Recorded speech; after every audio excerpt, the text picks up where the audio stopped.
7월 5일 연중 13주 토요일 매일 묵상 안내 드리겠습니다.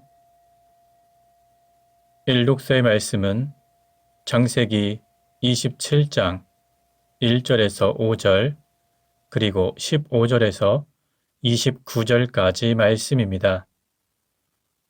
오늘의 성시는 시편 135편 1절에서 6절까지 말씀입니다. 복음서의 말씀은 마테오복음 9장 14절에서 17절까지 말씀입니다.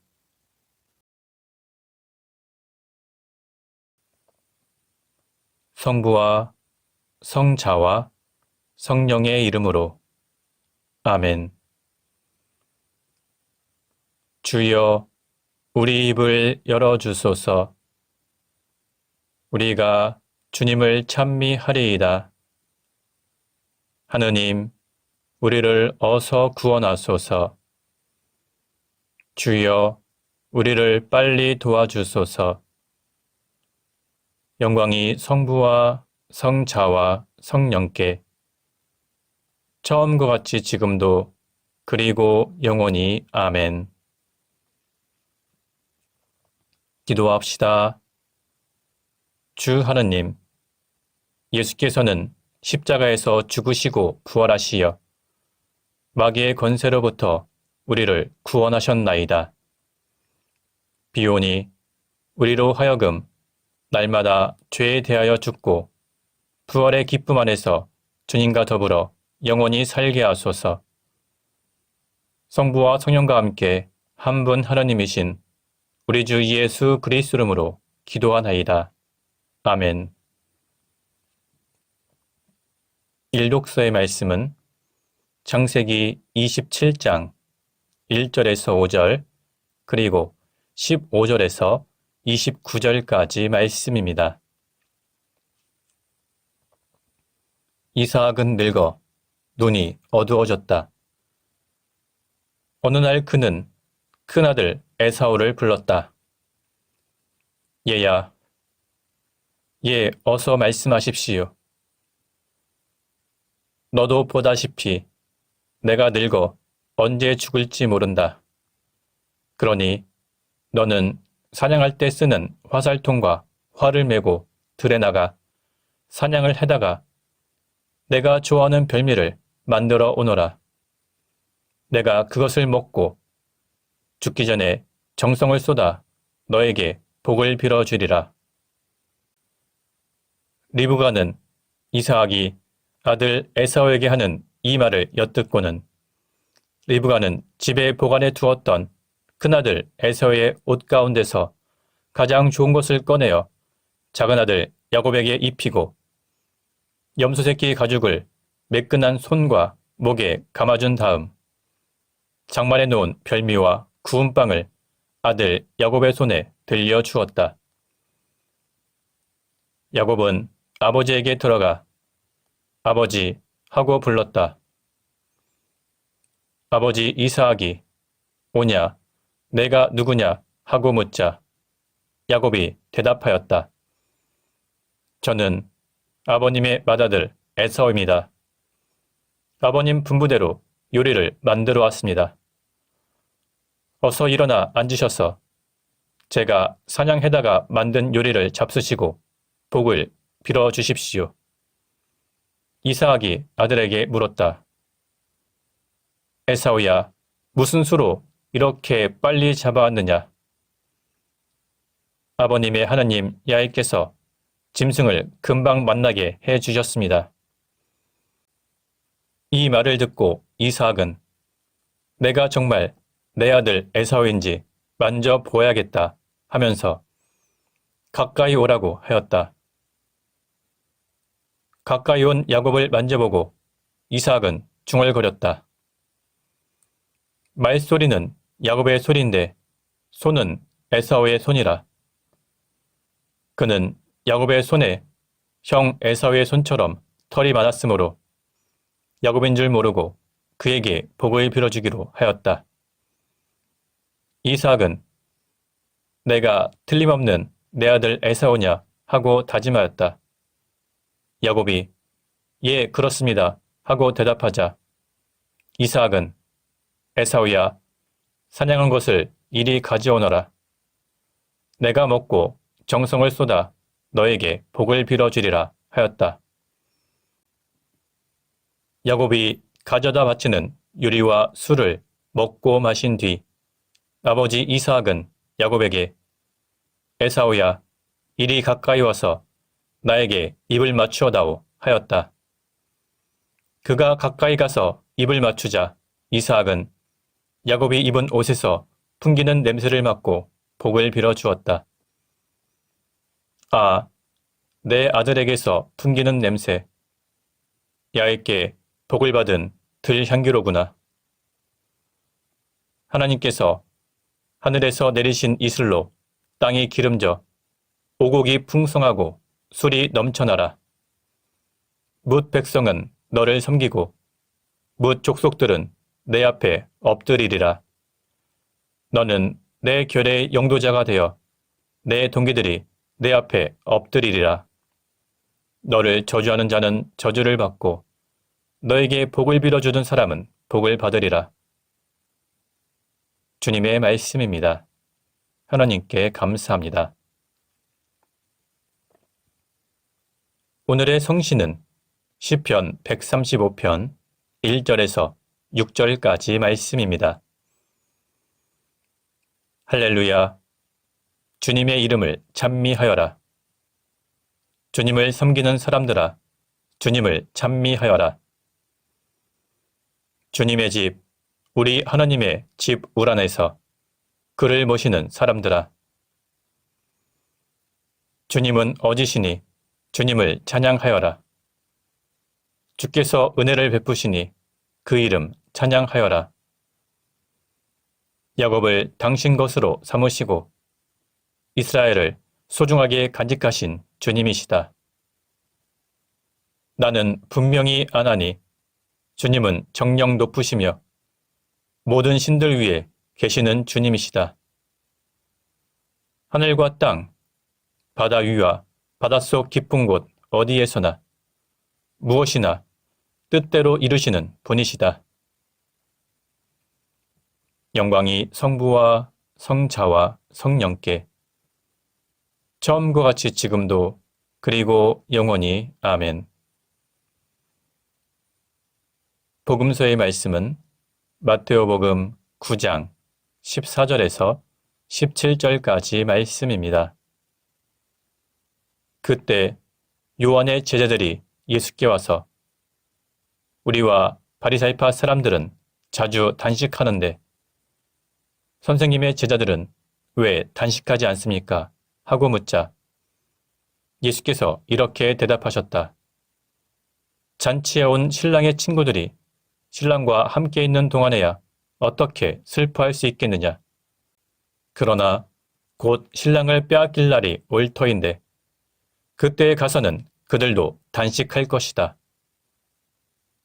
낡은 옷에다 새 천 조각을 대고 깁는 사람은 없다.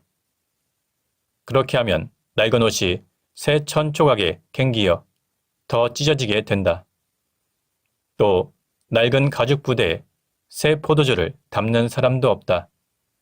그렇게 하면 부대가 터져서 포도주는 쏟아지고 부대도 버리게 된다. 새 포도주는 새 부대에 담아야 둘 다 보존된다. 주님의 말씀입니다. 하나님께 감사합니다. 잠시 침묵으로 말씀 묵상하도록 하겠습니다.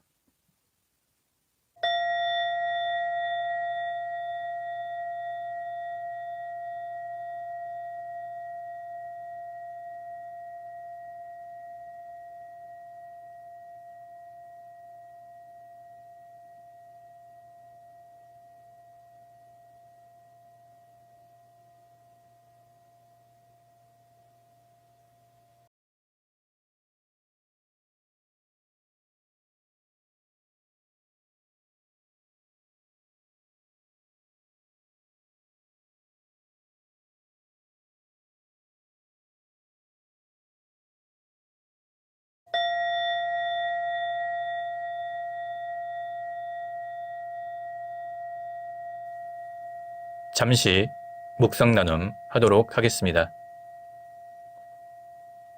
오늘 본문을 보면 세례자 요한의 제자들이 예수님을 찾아와서 왜 단식을 하지 않는지 질문하는 내용이 기록되어 있습니다. 세례자 요한은 광야에서 들꿀과 메뚜기를 먹으며 철저하게 극기 생활을 했습니다. 세례자 요한의 제자들도 이런 세례자 요한의 영향을 받아서 철저한 단식과 고행을 했습니다. 또한 당시 바리사이파 사람들은 일주일에 2차례 월요일과 목요일에 단식을 했습니다.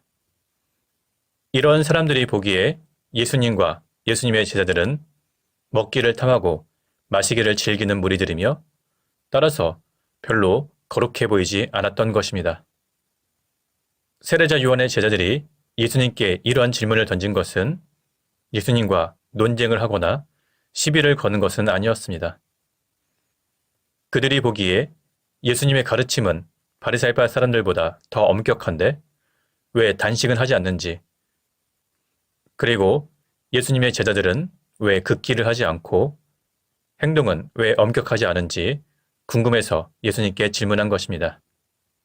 그러자 예수님께서는 혼인잔치의 비유로서 왜 금식을 하지 않는지 말씀해 주셨습니다.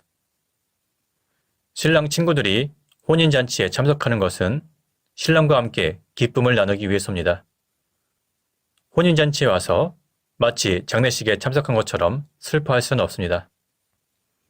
예수님께서 세상에 와 계시는 시간은 혼인잔치와 마찬가지로 기쁨의 시간입니다. 그래서 예수님의 제자들이 단식을 하지 않는다는 뜻이었습니다. 당시의 단식은 극기와 고행, 슬픔을 표현했기 때문이었습니다. 그런데 예수님께서는 앞으로 신랑을 빼앗길 날이 올 것이라고 말씀하셨습니다. 이것은 예수 그리스도의 순환과 십자가 죽음을 의미합니다. 그때에 가면 예수님의 제자들도 단식을 하게 될 것이라는 말씀입니다. 그러면서 예수님께서는 새로운 교훈을 주십니다. 아무도 새 천 조각을 헌옷에 대고 꿰매지 않습니다. 그리고 새 포도주를 낡은 가죽 부대에 붓지도 않습니다. 이것은 예수님의 가르침이 바로 새 천이며 새 포도주라는 뜻입니다. 따라서 예수님의 새로운 정신과 가르침을 낡은 전통의 기준으로 바라보거나 평가해서는 안 된다는 뜻입니다. 예수님의 가르침은 새 포도주이고 예수 그리스도의 교회는 새 부대입니다. 바리새파 사람들의 가르침은 오래된 술이고 유대교는 헌 가죽 부대입니다. 예수님은 율법을 없애는 것이 아니라 율법을 완성하러 오셨습니다. 마찬가지로 유대교라는 종교를 없애기 위해서 오신 것이 아니라 새롭게 쇄신시키려고 하셨습니다. 그러나 유대교라는 낡은 가죽 부대는 예수님의 새로운 정신을 받아들이지 못했습니다. 유대인들은 예수님으로 인해서 자신들의 전통과 종교가 파괴될까봐 결국 예수님을 십자가에 못 박았습니다. 오늘 말씀은 지금 이 시기에도 그대로 적용됩니다. 오늘날에도 여전히 주님의 복음은 새 포도주입니다. 따라서 우리 교회는 새 포도주에 맞는 새 가죽 부대가 되어야 합니다. 교회는 날마다 새로워져야 되고 날마다 쇄신되어야 합니다. 예수 그리스도의 가르침은 언제나 새롭기 때문입니다. 우리는 이 시대에 맞게 주님의 복음을 새롭게 해석하고 이 시대에 맞도록 교회를 계속해서 변화시켜 나갈 것입니다. 성부와 성자와 성령의 이름으로 말씀드렸습니다. 아멘. 사도신경으로 우리의 신앙을 고백합시다. 나는 믿나이다. 전능하신 하느님 아버지, 하늘과 땅의 창조주를 믿나이다. 하나님의 외아들, 우리 주 예수 그리스도, 성령으로 동정녀 마리아에게 잉태되어 나시고, 본티오 빌라도 치하에서 고난을 받으시고, 십자가에 못 박혀 죽으시고 묻히셨으며, 죽음의 세계에 내려가시어 사흘 만에 죽은 자들 가운데서 부활하시고 하늘에 올라 전능하신 하나님 오른편에 앉아 계시며 산이와 죽은이를 심판하러 다시 오시리라 믿나이다. 성령을 믿으며 거룩한 공교회와 모든 성도의 상통을 믿으며 죄 용서와 몸의 부활을 믿으며 영원한 생명을 믿나이다. 아멘. 주님께서 이제 여기에 우리와 함께 하소서. 주님께서 가르치신 대로 기도합시다. 하늘에 계신 우리 아버지, 온 세상이 아버지를 하나님으로 받들게 하시며 아버지의 나라가 오게 하시며 아버지의 뜻이 하늘에서와 같이 땅에서도 이루어지게 하소서. 오늘 우리에게 필요한 양식을 주시고 우리가 우리에게 잘못한 일을 용서하듯이 우리의 잘못을 용서하시고 우리를 유혹에 빠지지 않게 하시고 악에서 구하소서. 나라와 권세와 영광이 영원토록 아버지의 것이옵니다. 아멘. 마침 기도입니다. 전능하신 하느님, 이 시간 우리에게 은혜를 베푸시어 한 마음으로 기도하게 하시고 두세 사람이라도 내 이름으로 모여 기도하는 곳에 나도 그들과 함께 있겠다고 예수 그리스도를 통하여 약속하셨나이다. 비오니 우리 기도를 들으시고 가장 유익한 대로 채워주시며 이 세상에서 당신의 진리를 깨닫고 영원한 생명을 얻게 하소서. 아멘. 주님을 찬미합시다. 하나님 감사합니다. 우리 주 예수 그리스도의 은총과 하나님의 사랑과 성령께서 이루어주시는 친교가 우리와 항상 함께 하소서. 아멘. 이제 교회와 세상을 위해서 중보기도 하시기 바랍니다. 그 이후에 자유롭게 개인기도 바치시기 바랍니다.